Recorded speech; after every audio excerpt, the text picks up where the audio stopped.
We're here with Bill Eigel at Lincoln Day dinner in Adair County, and he's agreed to answer a couple of questions for us that we'll put on our website. Okay. So Bill, right off the top, what do you think about foreign interests buying up Missouri farmland?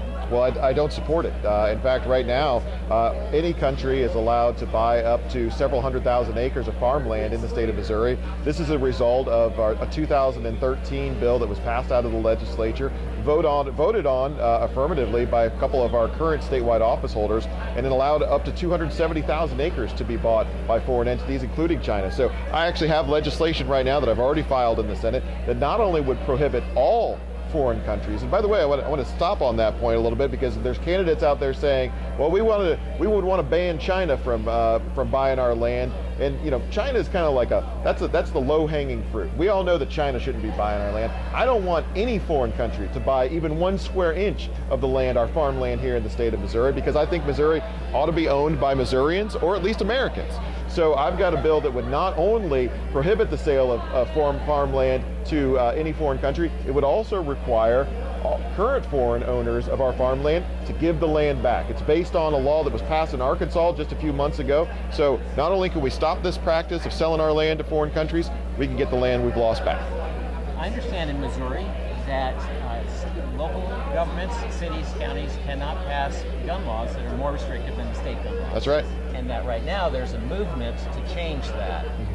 What are your feelings about that? I'm a no on that. We're not going to change that. I'm very happy with the gun laws that we have that are protecting our Second Amendment rights here in the state of Missouri, whether that's constitutional carry, whether that's all the laws that we put in place so that we don't have kind of the liberal leftist regimes in St. Louis City and Kansas City coming out and trying to grab our guns. We know it's happening right now in the city of St. Louis. Mayor Tashara Jones down in St. Louis came out and announced that she's going to start grabbing assault rifles from law-abiding citizens. That's just not the answer. We're going to be the defenders of our rights. In fact, I've got a bill in the Senate right now that would also prohibit these so-called red flag databases that tag and track law-abiding citizens for gun ownership. We're not going to do that. And if my law passes, that would be illegal. That practice would be illegal in the state of Missouri. The only reason, unfortunately, that we haven't been able to get that bill over the finish line is there are some Republican holdouts that actually voted this bill down when it was in the committee last year. Senator Mike Searpoy, Senator Lincoln Hough voted that bill down. So there are more protections we can do on the Second Amendment,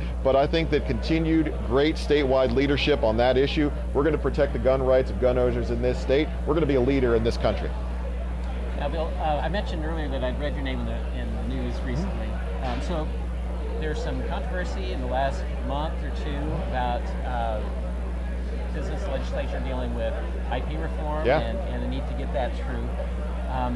How would you approach unifying the different members of the Republican Party as we move forward so that we can work together to get the best results? Yeah, great question. And I get this question a lot, and I think everybody recognizes just how fractured the Republican Party is today in the state of Missouri. I travel around the state, hear from tens of thousands of Republicans that are frustrated with the Republicans, some of the Republicans in Jefferson City, and they don't feel like we're getting along. The recipe here is actually pretty easy. If you want to bring the Republican Party back together, we need a governor in this state that's going to call on Republicans to do Republican things.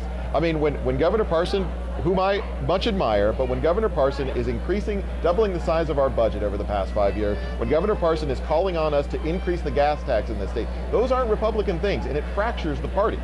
Instead of worrying about growing government, if I'm the governor of this state, we're not only going to get our budget under control, we're going to get rid of personal property tax, we're going to protect our farmland, we're going to get rid of these Joe Biden election machines that nobody trusts and go back to the hand counting of ballots.